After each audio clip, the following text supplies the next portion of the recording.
एक रात, एक बैंक, और उस रात अमेरिका के इतिहास की सबसे बड़ी चोरियों में से एक हुई। लेकिन सबसे चौंकाने वाली बात यह नहीं थी कि बैंक लूटा गया।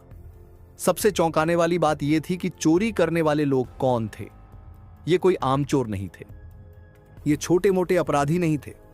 ये वही लोग थे जिन पर पूरा शहर आंख बंद करके भरोसा करता था, जिनकी वर्दी देखकर लोग खुद को सुरक्षित समझते थे, जो हर रात सड़कों पर गश्त करते थे ताकि कोई चोरी न हो, कोई जुर्म न हो, कोई गुनाह न हो। और उसी भरोसे, उसी वर्दी, उसी जिम्मेदारी के पीछे छिपे लोग उस रात खुद सबसे बड़े अपराधी बन चुके थे।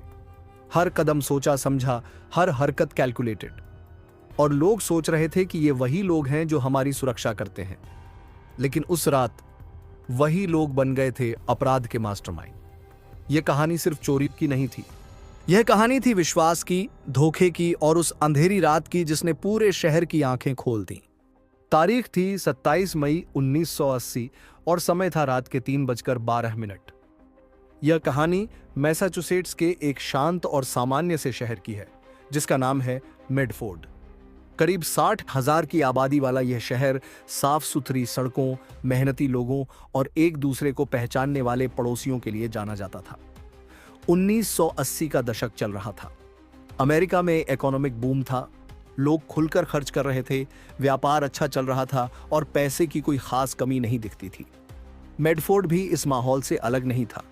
इसी शहर के बीचों बीच एक इमारत खड़ी थी, डिपॉजिटर्स ट्रस्ट बैंक, जो सिर्फ एक बैंक नहीं था बल्कि मेडफोर्ड के लोगों के भरोसे की नींव माना जाता था। लोग यहां अपनी सबसे कीमती चीजें रखते थे, नकदी, सोना, हीरे, जमीन के कागजात और वे चीजें जिनकी कीमत उनके लिए पैसों से कहीं ज्यादा थी। बैंक के भीतर एक खास कमरा था जिसे वॉल्ट रूम कहा जाता था। इसी कमरे में हजारों सेफ डिपॉजिट बॉक्स लगे हुए थे। हर बॉक्स पर 2 ताले होते थे, एक चाबी ग्राहक के पास रहती थी और दूसरी बैंक के पास। दोनों चाबियों के बिना कोई भी बॉक्स नहीं खुल सकता था। यही बैंक का वादा था कि यहां रखी गई चीजें सबसे सुरक्षित रहेंगी। कागजों में यह वादा बिल्कुल सही भी लगता था, क्योंकि वॉल्ट रूम की दीवारें, फर्श और छत करीब 50 सेंटीमीटर मोटे मजबूत कंक्रीट से बनी थीं, जिनके अंदर लोहे की मोटी छड़ें इस तरह भरी गई थीं जैसे किसी ने एक छोटा सा किला खड़ा कर दिया हो। तिजोरी का दरवाजा ठोस स्टील का था और सिक्योरिटी के लिए एक ऐसा सीक्रेट अलार्म लगाया गया था जो एक साथ 2 जगह सिग्नल भेजता था, एक सेफ्टी डिवाइस बनाने वाली कंपनी को और दूसरा सीधे मेडफोर्ड पुलिस स्टेशन को। यानी अगर कोई छेड़छाड़ करता तो बिना किसी फोन कॉल के पुलिस अपने आप वहां पहुंच जाती। कागजों पर यह तिजोरी आधुनिक सुरक्षा का एक बेहतरीन नमूना थी और इसे तोड़ पाना नामुमकिन माना जाता था। लेकिन इस पूरी व्यवस्था में एक ऐसी कमजोरी थी जिसके बारे में किसी ने सोचा ही नहीं था। अगर चोरी करने वाला कोई अपराधी न होकर खुद पुलिस वाला हो तो क्या होगा? इसी कमजोरी का फायदा उठाने वाला आदमी था जेराल्ड क्लेमेंटे। मेडफोर्ड पुलिस का एक कैप्टन, जिसे शहर में इज्जत मिलती थी, रुतबा था और जिसकी मौजूदगी से लोगों को अपने आप सुकून महसूस होता था। बाहर की दुनिया के लिए वह एक बेहतरीन पुलिस अफसर था, लेकिन असलियत में वही इंसान अमेरिका के इतिहास की सबसे बड़ी बैंक चोरियों में से एक की योजना बनाने वाला था। यह कोई अचानक लिया गया फैसला नहीं था, बल्कि सालों से चल रहे भ्रष्टाचार का नतीजा था। जेराल्ड शुरू से कोई बुरा इंसान नहीं था। पुलिस में भर्ती होते वक्त उसके इरादे शायद सच में ठीक रहे होंगे, लेकिन पहले ही दिन उसे एक ऐसे हाई रैंकिंग ऑफिसर के साथ तैनात किया गया जिसे सब लोग क्रैशर के नाम से जानते थे। क्रैशर भ्रष्ट पुलिस वालों के एक गिरोह का सरगना था, जहां सब एक दूसरे की गलतियों पर पर्दा डालते थे, एक दूसरे को बचाते थे और मिलकर फायदा उठाते थे। एक रात जेराल्ड और क्रैशर ने एक और पुलिस अफसर को एक दुकान से कुर्सी चुराते हुए रंगे हाथों पकड़ लिया। जेराल्ड हैरान रह गया। यह वही लोग थे जो कानून की रक्षा करने वाले थे और वही खुद चोरी कर रहे थे। उसने क्रैशर से कहा कि यह गलत है और इसकी रिपोर्ट होनी चाहिए। क्रैशर मुस्कुराया और उसने साफ शब्दों में कहा कि यहां ईमानदारी का कोई भविष्य नहीं है। जो बोलते हैं वे मुसीबत में पड़ते हैं और जो चुप रहते हैं वही आगे बढ़ते हैं। फिर उसने जेराल्ड से कहा कि अब उसे तय करना होगा कि वह किस तरफ खड़ा रहना चाहता है। जेराल्ड ने चुप रहना चुना और उसी दिन से उसकी जिंदगी बदल गई। धीरे धीरे वह भी इस भ्रष्ट गिरोह का हिस्सा बनता चला गया। उसने यह समझ लिया कि पुलिस का बैज सिर्फ कानून लागू करने का नहीं, बल्कि अपराध करने का भी सबसे बड़ा कवच बन सकता है। पहले छोटी छोटी चोरियां हुई, फिर बड़ी, फिर उससे भी बड़ी। उसका अपार्टमेंट चोरी के सामान से भरता चला गया। फर्नीचर, इलेक्ट्रॉनिक सामान, टीवी, फ्रिज, सब कुछ चोरी का था। लेकिन बाहर की दुनिया में जेराल्ड क्लेमेंटे एक हीरो बना हुआ था। एक बार उसने एक हथियारबंद गिरोह के सरगना को अकेले पकड़ लिया और पूरे शहर ने उसके लिए तालियां बजाई। उसे गैलेंट्री अवार्ड से सम्मानित किया गया, जो पुलिस बल का सबसे बड़ा सम्मान माना जाता था। यही पदक, यही इमेज और यही प्रेस्टीज उसे लगातार तरक्की दिलाती रही। जैसे जैसे उसका प्रमोशन होता गया, उसकी चोरियां और भी आसान होती चली गईं। जेराल्ड दो जिंदगियां जी रहा था। एक शहर के लिए वह एक बहादुर और ईमानदार पुलिस कैप्टन था, और दूसरी तरफ वह एक भ्रष्ट चोर था जो अपने बैज की आड़ में जो चाहे कर सकता था। यह दोहरापन सिर्फ उसके काम तक सीमित नहीं था। घर में पत्नी और बच्चे थे और बाहर एक सीक्रेट अफेयर भी चल रहा था। वह सच में दो अलग अलग इंसानों की तरह जी रहा था। समय के साथ उसकी हिम्मत बढ़ती गई। हर साल की चोरी पिछले साल से बड़ी होती चली गई। तरक्की के साथ ताकत बढ़ी, ताकत के साथ घमंड बढ़ा, और घमंड के साथ यह विश्वास पैदा हो गया कि उसे कोई पकड़ नहीं सकता। फिर 1980 आया और जेराल्ड ने सोचा कि अब एक आखिरी काम किया जाए, ऐसा काम जो पूरी जिंदगी के लिए काफी हो। उसी वक्त उसकी नजर डिपॉजिटर्स ट्रस्ट बैंक पर पड़ी। तो फिर यह सब शुरू कैसे हुआ? इसकी शुरुआत किसी बड़े बैंक से नहीं, किसी भारी प्लान से नहीं, बल्कि एक साधारण सी टेलीविजन चोरी से हुई। 1980 से कुछ साल पहले की बात है, जब मैडफोर्ड शहर में दो नाम काफी जाने पहचाने थे। एक था जोसेफ जॉय बैंक्स, जो जेराल्ड का ही एक भ्रष्ट पुलिस साथी था और मेट्रोपॉलिटन डिस्ट्रिक्ट अथॉरिटी पुलिस में सार्जेंट के पद पर तैनात था। दूसरा था फ्रांसिस ब्रदर ओलेरी, एक पुराना अपराधी जो डकैतियों और गैर कानूनी कामों का अनुभवी खिलाड़ी था और जॉय का करीबी दोस्त भी था। इन दोनों ने मिलकर मैडफोर्ड की एक टेलीविजन की दुकान लूटने की योजना बनाई थी। लेकिन समस्या यह थी कि उस दुकान में उस समय का काफी एडवांस्ड सुरक्षा अलार्म सिस्टम लगा हुआ था। उन्हें किसी ऐसे व्यक्ति की जरूरत थी जो उस अलार्म को चुपचाप इनएक्टिव कर सके, बिना किसी को भनक लगे। इसी जरूरत ने उन्हें जेराल्ड क्लेमेंटे के पास पहुंचाया। उस समय तक जेराल्ड मैडफोर्ड पुलिस में एक सम्मानित और सीनियर ऑफिसर बन चुका था। वह भ्रष्ट था, लेकिन बेवकूफ नहीं था। उसने उनकी बात ध्यान से सुनी, थोड़ी देर सोचा और फिर बोला कि इतनी मेहनत और इतना खतरा सिर्फ कुछ टेलीविजन के लिए उठाना बेकार है। अगर करना ही है तो कुछ बड़ा किया जाए। जब जॉय और फ्रांसिस ने उससे पूछा कि फिर क्या, तो जेराल्ड ने सिर्फ एक शब्द कहा, बैंक। और उसी एक शब्द ने पूरी कहानी की दिशा बदल दी। लेकिन सवाल यह था कि जेराल्ड इस डील्स में आया क्यों? सिर्फ लालच इसकी वजह नहीं था। दरअसल कुछ समय पहले जॉय बैंक्स ने जेराल्ड के लिए एक बड़ा गैर कानूनी काम किया था। जेराल्ड की कैडिलैक कार को बोस्टन हार्बर में जानबूझकर डुबो दिया गया था। यह कोई हादसा नहीं था, बल्कि एक प्लान्ड इंश्योरेंस फ्रॉड थी, ताकि कार डूबने के बाद बीमा का पैसा लिया जा सके। यह काम जॉय ने जेराल्ड के लिए किया था और अब उस एहसान को चुकाने का वक्त आ चुका था। जेराल्ड के पास मना करने का कोई ठोस कारण नहीं था। अब असली योजना बननी शुरू हुई। जेराल्ड जानता था कि इतने बड़े काम के लिए एक पूरी टीम चाहिए होगी, जहां हर व्यक्ति की एक खास जिम्मेदारी तय होगी। सबसे पहला नाम था थॉमस टॉमी डोहार्टी, जो जेराल्ड का सबसे करीबी साथी था और मैडफोर्ड पुलिस में लेफ्टिनेंट के पद पर था। जेराल्ड को उस पर सबसे ज्यादा भरोसा था। दोनों पहले भी साथ मिलकर कई गैर कानूनी काम कर चुके थे। जेराल्ड ने जब उसे बैंक की योजना बताई तो टॉमी बिना हिचक तैयार हो गया। उसका सबसे अहम काम था बैंक के वॉल्ट का पूरा ब्लूप्रिंट तैयार करना। इसके लिए टॉमी एक दिन बिल्कुल आम ग्राहक की तरह डिपॉजिटर्स ट्रस्ट बैंक में गया और अपने नाम पर एक सेफ डिपॉजिट बॉक्स किराए पर ले ली। यह वहां कोई अनोखी बात नहीं थी, सैकड़ों लोग रोज ऐसा करते थे। लेकिन टॉमी का असली मकसद कुछ और था। वह वॉल्ट रूम के अंदर गया और उसने वहां की हर छोटी बड़ी चीज को ध्यान से देखा। कमरे का साइज, सेफ डिपॉजिट बॉक्सेस के नंबर और उनकी कंडीशन, इंटरनल वॉल्ट कहां है, ताले कैसे लगे हैं, दरवाजे कितने मोटे हैं, यह सब उसने अपने दिमाग में दर्ज कर लिया। बाहर निकलते ही उसने यह सारी जानकारी जेराल्ड को दे दी और इस तरह वॉल्ट का पूरा ब्लूप्रिंट तैयार हो गया। दूसरा नाम था आर्थर बकी बैरेट। बकी कोई साधारण चोर नहीं था। उसे सिक्योरिटी अलार्म सिस्टम्स की समझ किसी इंजीनियर की तरह थी। वह किसी भी अलार्म को पढ़ सकता था, समझ सकता था और जरूरत पड़ने पर उसे इनएक्टिव भी कर सकता था। दिलचस्प बात यह थी कि बकी को कभी जेराल्ड ने खुद गिरफ्तार किया था, लेकिन अब वही जेराल्ड उसके पास एक बड़े अपराध का प्रपोजल लेकर आया था। बकी ने इस प्रपोजल को एक्सेप्ट कर लिया। तीसरा व्यक्ति था चार्ली, जिसका असली नाम बहुत कम लोगों को पता था। वह बकी का करीबी साथी था और वॉल्ट तथा सेफ स्पेशलिस्ट था।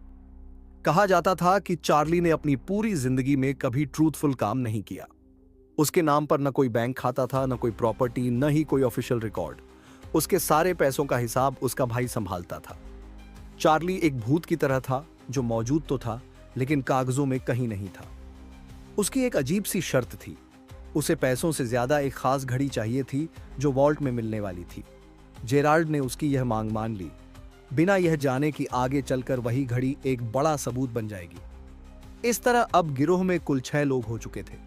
जेराल्ड क्लेमेंटे, पूरी योजना का मास्टरमाइंड और police captain. Tommy Doherty, police lieutenant और अंदरूनी जानकारी देने वाला। जॉय बैंक्स, भ्रष्ट पुलिस सार्जेंट।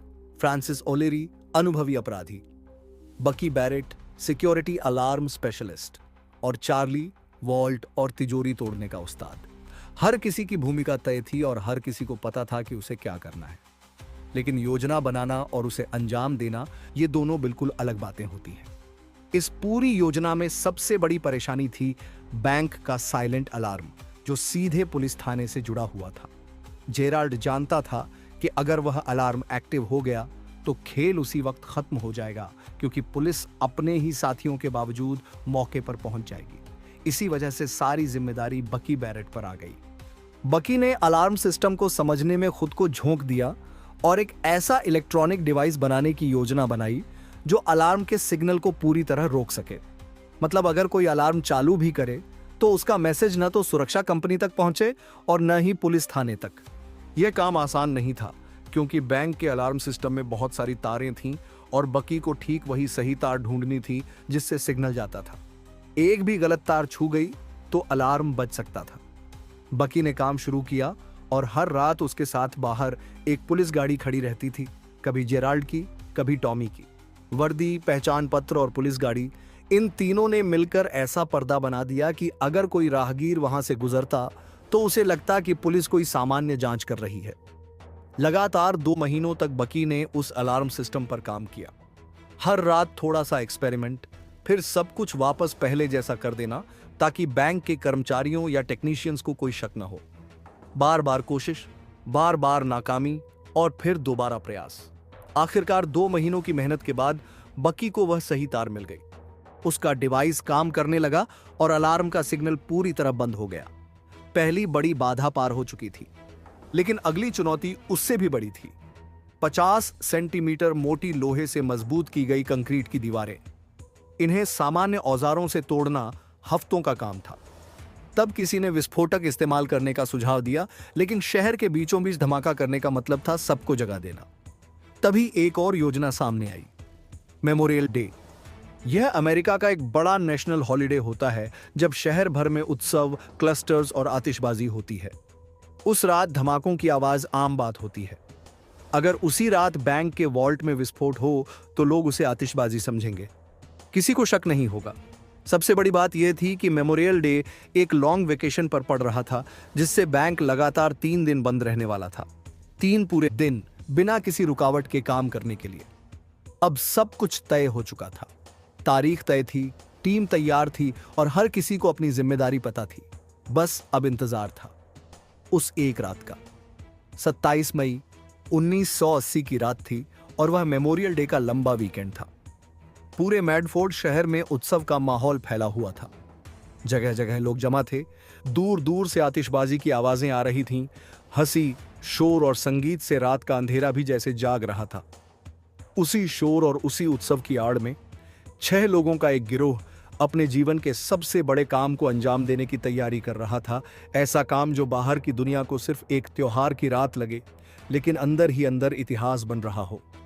रात के ठीक 3 बजे थे। डिपॉजिटर्स ट्रस्ट बैंक के आसपास की सड़कें लगभग खाली थीं और उस इलाके में एक पुलिस की गाड़ी धीरे धीरे गश्त कर रही थी। उस गाड़ी में बैठा था टॉमी डोहार्टी, मैडफोर्ड पुलिस का लेफ्टिनेंट और उस रात ड्यूटी पर मौजूद सबसे सीनियर ऑफिसर। टॉमी की भूमिका बाकी सबसे अलग थी। उसे बैंक के अंदर नहीं जाना था, उसका काम बाहर की दुनिया को कंट्रोल करना था। कोई दूसरा पुलिस अधिकारी उस इलाके के पास न आए, कोई आम नागरिक वहां से न गुजरे, और अगर कोई आ भी जाए तो टॉमी अपनी वर्दी, अपनी पुलिस कार और अपने रुतबे का इस्तेमाल करके उसे वहां से हटा सके। उसी समय जेराल्ड, जॉय, फ्रांसिस, बकी और चार्ली बैंक के पास पहुंच चुके थे। उनके पास अलार्म को डीएक्टिव करने का डिवाइस था, ड्रिलिंग का सामान था, विस्फोटक था, रेत की बोरियां थीं, एसिटिलीन टॉर्च थी और एक ऐसा प्लान था जो 2 महीने की लगातार मेहनत और टेस्ट के बाद तैयार हुआ था। सबसे पहला काम था बैंक के साइलेंट अलार्म को बंद करना। बकी आगे बढ़ा और उसने वह डिवाइस निकाला जिसे उसने 2 महीने तक हर रात मेहनत करके बनाया था। तार जोड़ी गई, सिग्नल रोक दिया गया और अलार्म कंपनी को कुछ भी पता नहीं चला। पुलिस स्टेशन को भी कोई खबर नहीं हुई। बाहर से सब कुछ सामान्य लग रहा था, लेकिन हकीकत में बैंक का अलार्म पूरी तरह से बंद हो चुका था और पहली बड़ी बैरियर पार हो चुकी थी। इसके बाद बैंक में घुसने का काम शुरू हुआ, लेकिन यहां एक चालाक मोड़ था। वे लोग सीधे बैंक के मुख्य दरवाजे से अंदर नहीं गए। बैंक के बगल में एक छोटी सी दुकान थी, Burns optical and hearing aid centre, जो चश्मे और सुनने की मशीनें बेचती थी। उस दुकान का दरवाजा बैंक के भारी स्टील के दरवाजों की कंपैरिजन में कहीं ज्यादा कमजोर था। उन्होंने उसी दुकान में सेंध लगाई, अंदर घुसे और वहां से सीधे ऊपर अटारी की तरफ बढ़े। अटारी में पहुंचकर उन्हें एक दीवार मिली जिसके दूसरी तरफ बैंक के वॉल्ट रूम का ठीक ऊपर वाला हिस्सा था। वह दीवार ज्यादा मजबूत नहीं थी, उसे तोड़ा गया और रास्ता बना लिया गया। अब वे लोग बैंक के वॉल्ट के ठीक ऊपर खड़े थे। चारों तरफ पाइप, मशीनें और धूल फैली हुई थीं और उनके पैरों के नीचे 50 सेंटीमीटर मोटी लोहे से मजबूत की गई कंक्रीट की छत थी। वही छत जिसके नीचे करोड़ों का माल रखा था। यहीं से असली काम शुरू हुआ। जेराल्ड ने रेडियो पर टॉमी से पूछा कि बाहर सब साफ है या नहीं, और टॉमी ने जवाब दिया कि सब ठीक है, आगे बढ़ो। इसके बाद ड्रिलिंग शुरू हुई। कंक्रीट में छेद किए गए, उन छेदों में विस्फोटक डाले गए और ऊपर से रेत की बोरियां रख दी गईं ताकि धमाके की आवाज दब जाए और विस्फोट की ताकत नीचे की तरफ ही जाए।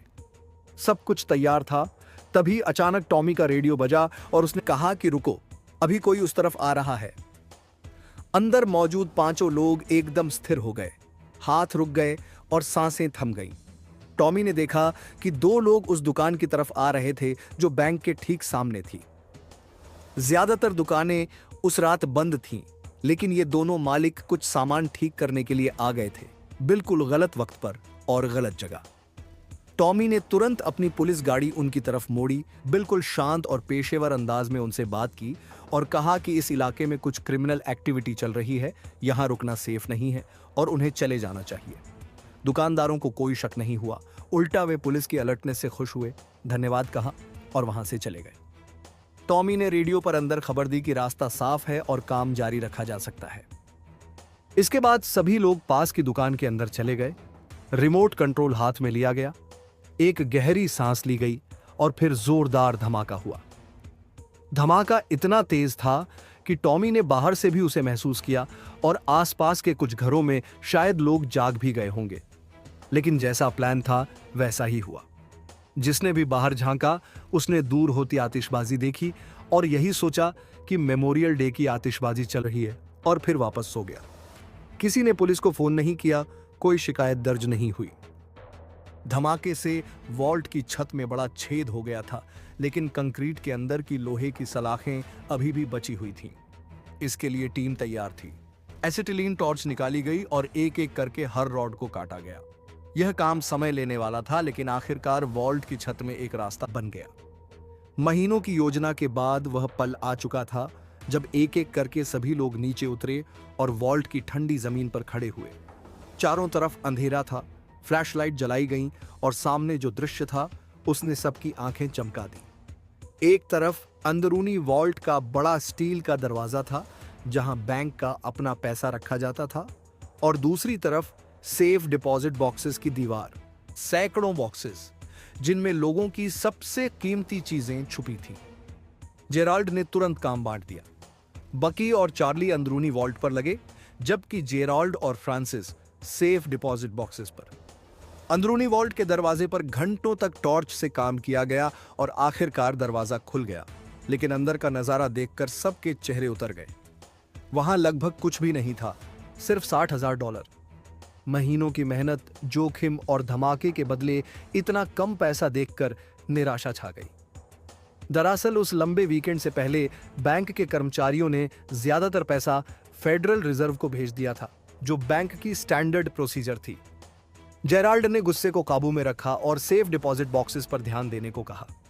शुरू में किसी को ज्यादा उम्मीद नहीं थी, लेकिन जैसे जैसे पेटियां खुलती गईं, नकदी के बंडल, सोने के सिक्के, हीरे और कीमती गहने निकलते गए। बहुत से लोगों ने अपना ब्लैक मनी इन्हीं पेटियों में छुपा रखा था, जो कागजों में मौजूद ही नहीं था। रात बीतती गई, बैग भरते गए, लेकिन बॉक्सेस इतने ज्यादा थे कि एक रात में उन्हें तोड़ना संभव नहीं था। भोर होने पर जेराल्ड ने फैसला किया कि आज के लिए यहीं रुकते हैं और अगले दिन वापस आएंगे। और वे सच में वापस आए, अगली रात भी और उससे अगली रात भी। 3 रातों तक उन्होंने एक एक पेटी खोली और आखिरकार हिसाब लगाया गया। नकदी करीब $15 लाख थी और सोना, हीरे व गहनों की कीमत $15 से $25 मिलियन के बीच आंकी गई। कुल मिलाकर करीब $25 मिलियन की लूट। नकदी बांटी गई, हर सदस्य को करीब $4 लाख मिले और टॉमी को थोड़ा ज्यादा सामान और पैसा दिया गया, लेकिन गहनों को बाद में ब्लैक मार्केट में बेचने का फैसला हुआ। गहने जॉय बैंक्स को सुरक्षित रखने के लिए दे दिए गए, लेकिन उसी बंटवारे के दौरान जॉय और फ्रांसिस अपने ही साथियों से चोरी कर रहे थे। किसी को सही कुल रकम नहीं पता थी, इसलिए कोई कुछ साबित भी नहीं कर सकता था। जेराल्ड ने सबको आखिरी चेतावनी दी कि अब शांत रहना है, कोई बड़ा खर्च नहीं करना है और सामान्य जिंदगी जीनी है, क्योंकि इस मामले में फेडरल इन्वेस्टिगेशन एजेंसी जरूर आएगी। सबने हां कहा। जेराल्ड को लगा कि योजना और उसका अंजाम दोनों पूरी तरह सफल रहे, लेकिन उसे यह अंदाजा नहीं था कि उसके अपने ही कुछ साथी उसकी बात को नजरअंदाज करेंगे और वही लापरवाही इस पूरी कहानी को पलट देगी। अगली सुबह मेमोरियल डे का लंबा वीकेंड खत्म हो चुका था और डिपॉजिटर्स ट्रस्ट बैंक अपने रोज के समय पर खुला। बैंक के कर्मचारी अंदर दाखिल हुए और जैसे ही वे वॉल्ट रूम तक पहुंचे, उनके पैरों तले जमीन खिसक गई। वॉल्ट की छत में एक बड़ा सा छेद था। सेफ डिपॉजिट बॉक्स के ताले टूटे हुए थे, ज्यादातर बॉक्स खाली पड़े थे। अंदरूनी वॉल्ट खुला हुआ था और चारों तरफ एक डरावना सन्नाटा फैला हुआ था। न कोई अलार्म बजा था, न कोई गवाह था, न कोई उंगली के निशान थे। बस खालीपन था, ऐसा खालीपन जो साफ बता रहा था कि यह कोई साधारण चोरी नहीं थी। तुरंत पुलिस को सूचना दी गई और सभी जानते थे कि इतनी बड़ी चोरी में फेडरल इन्वेस्टिगेशन एजेंसी भी शामिल होगी। कुछ ही समय में अपराध स्थल पर फेडरल इन्वेस्टिगेशन एजेंसी के अधिकारी और स्थानीय पुलिस दोनों पहुंच गए। उन्हीं स्थानीय पुलिस अधिकारियों में एक था टॉमी डोहार्टी, वही टॉमी जो 3 रातों तक उसी बैंक के बाहर खड़ा रहा था और अपने साथियों को सुरक्षा देता रहा था।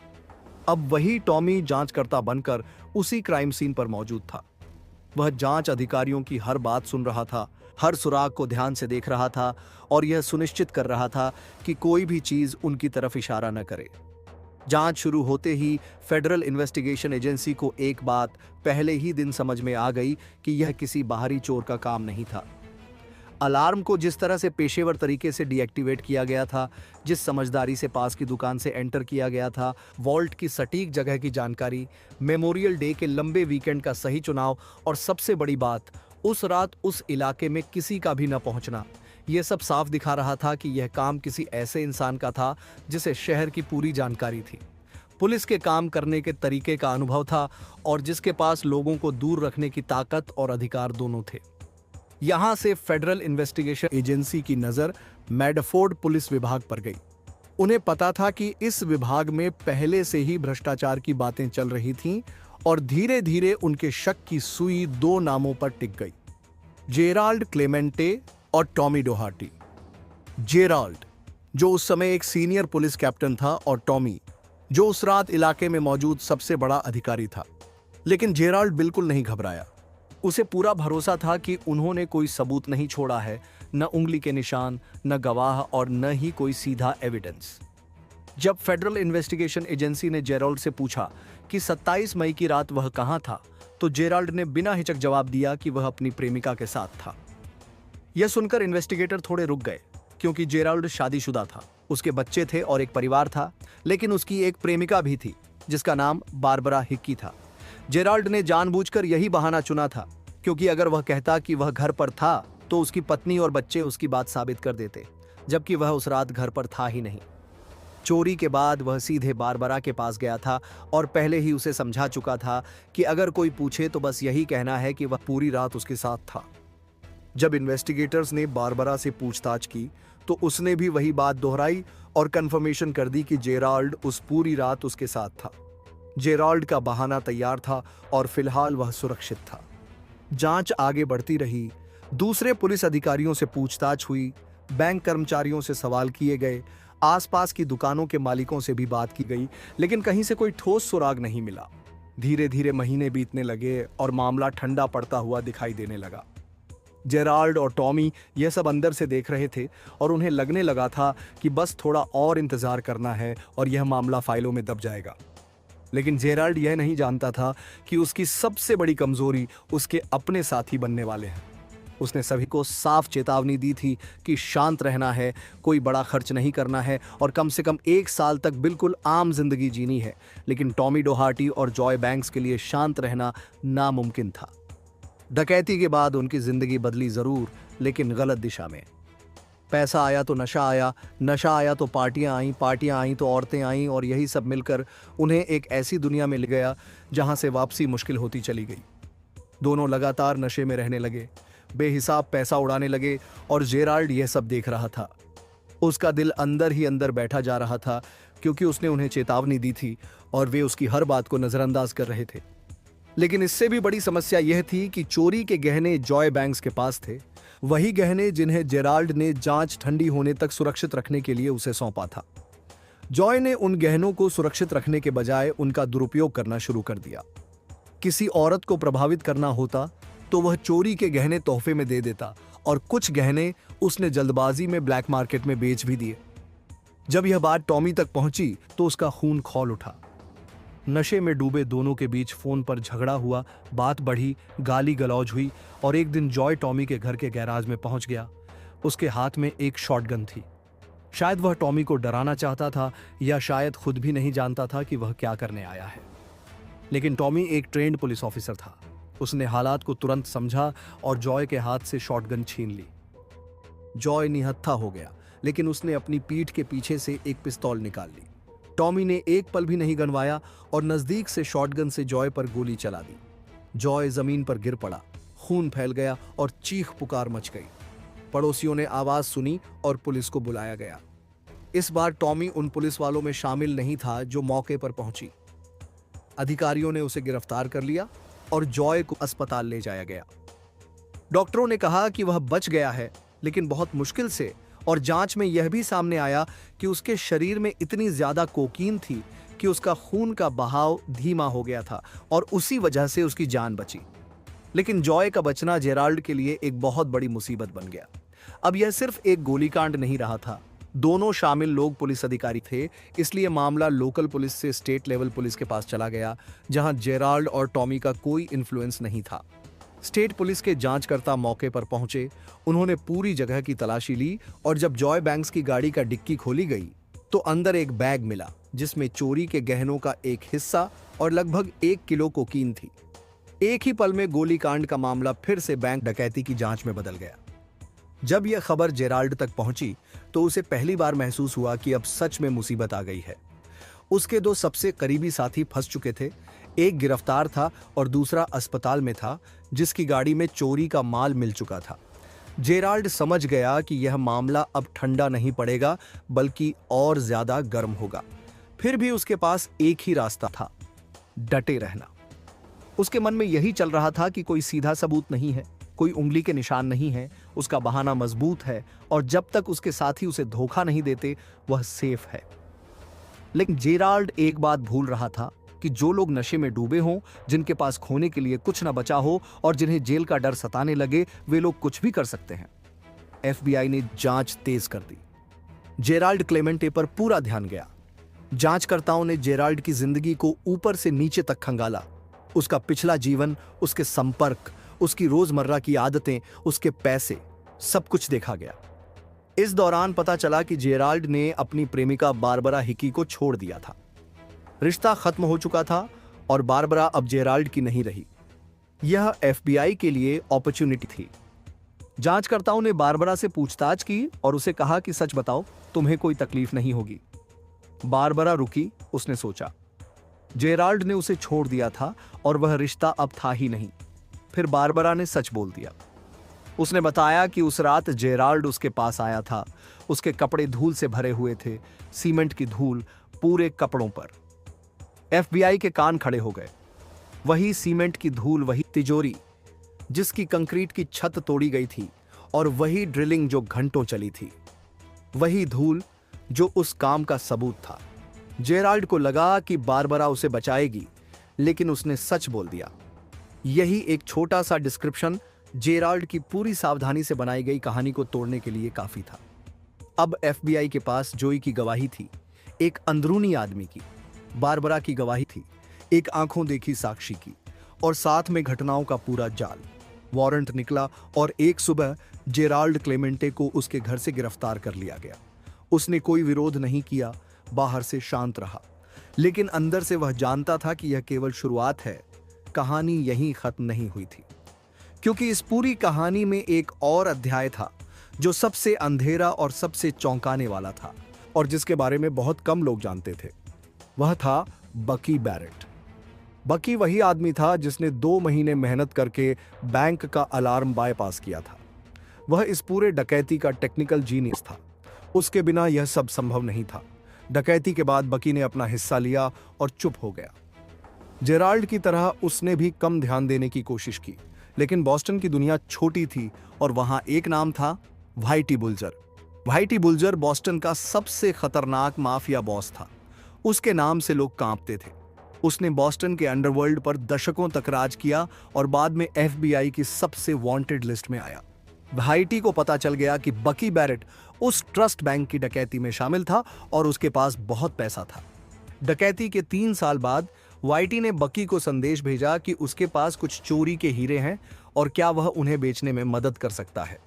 बकी के लिए यह एक जनरल बिजनेस मीटिंग लग रही थी। उसने हां कर दी। मीटिंग से पहले उसने अपनी पत्नी को फोन किया और कहा कि वह सिर्फ यह देखना चाहता था कि वह ठीक है, उसे कुछ पैसे इकट्ठे करने हैं और वह थोड़े समय के लिए घर नहीं आएगा। यह उसकी पत्नी से आखिरी बात थी। बकी उस मीटिंग में पहुंचा, लेकिन वहां कोई बिजनेस डील नहीं थी, कोई चोरी के हीरे नहीं थे। वहां व्हाइटी बल्जर था, उसके साथ ही स्टीफन फ्लेमी और केविन वीक्स भी थे। तीनों उसका इंतजार कर रहे थे। बकी को कुर्सी से बांध दिया गया और घंटों पूछताछ शुरू हुई। पैसे कहां हैं? डकैती का पैसा कहां छिपाया है? हीरे कहां हैं? सब बताओ। बकी ने जो बताया वह सब व्हाइटी ने ले लिया, $57,000 नकद। जब व्हाइटी को लगा कि बकी के पास अब कुछ नहीं बचा, उसने अपने साथी की ओर देखा और कहा कि बकी अब नीचे जाकर थोड़ा आराम करेगा। बकी को तहखाने में ले जाया गया और व्हाइटी बल्जर ने उसके सिर के पीछे गोली मार दी। बकी बैरेट उसी तहखाने में दफन हो गया। उसकी पत्नी इंतजार करती रही, दिन, हफ्ते, महीने, साल। बकी कभी घर नहीं लौटा। जेराल्ड को गिरफ्तार किया जा चुका था, लेकिन वह अब भी चुप था। उसे लगता था कि उसके खिलाफ कोई ठोस सबूत नहीं है। जोई की क्रेडिबिलिटी कमजोर थी। बारबरा ने केवल धूल की बात कही है। वह अच्छा वकील हायर करेगा और यह केस जीत जाएगा। जेराल्ड ने एक अच्छा वकील लिया और केस की तैयारी शुरू हुई। फिर वह दिन आया। कोर्ट में गवाह की कुर्सी पर बारबरा ही की थी। जेराल्ड ने उसे देखा। वह औरत जिसके लिए उसने अपनी शादी छुपाई थी, जिसके साथ उसने अलग जिंदगी जी थी और जिस पर भरोसा किया था। बारबरा ने केवल उस रात की बात नहीं बताई, सिर्फ धूल भरे कपड़ों की नहीं। उसने जेराल्ड के पूरे चरित्र की बात की। बताया कि जेराल्ड कैसा आदमी था, कैसे वह हमेशा बड़े बड़े योजनाओं की बात करता था, कैसे वह सोचता था कि वह कुछ ऐसा करेगा जो उसकी जिंदगी हमेशा के लिए बदल देगा। जेराल्ड कोर्ट में बैठा था और समझ रहा था कि सब खत्म हो गया। उसका ब्रेवरी मेडल, उसका प्रमोशन, उसका सम्मान, उसकी दोहरी जिंदगी, सब कुछ एक एक करके उसी कोर्ट रूम में बिखर रहा था। कोर्ट रूम में जेराल्ड क्लेमेंटे खड़ा था। जेराल्ड के साथ कटघरे में टॉमी डोहर्टी, फ्रांसिस ओलीरी, पुराना गैंगस्टर जिसने इस पूरी योजना में भूमिका निभाई थी, और चार्ली, वह वॉल्ट एक्सपर्ट जो किसी रिकॉर्ड में मौजूद नहीं था। इनके खिलाफ गवाही दे रहा था जोए बैंक्स, वही जोए जिसने गहने बेचे और जिसकी वजह से टॉमी ने गोली चलाई, जिसकी गाड़ी के ट्रंक में सब कुछ मिला।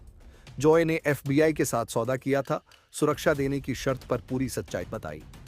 जोए ने कोर्ट में सब बताया जो उस रात हुआ था, हर जानकारी, हर नाम, हर कदम।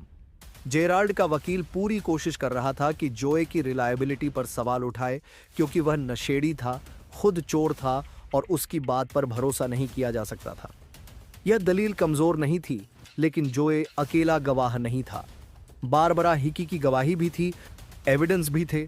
बैंक के पास की दुकान का एंट्रेंस गेट, अलार्म सिस्टम का विशेष तरीका और नेशनल हॉलिडे का समय, यह सब संयोग नहीं था। सबसे बड़ी बात यह थी कि जोए के पास वो सभी एविडेंस थे जो केवल वही जान सकता था जो वहां मौजूद था। सुप्रीम कोर्ट ने सब सुना, देखा और समझा, और फिर फैसला आया। जेराल्ड क्लेमेंटे दोषी, टॉमी डोहर्टी दोषी, फ्रांसिस ओलीरी दोषी और चार्ली दोषी। सजा सुनाने का दिन आया।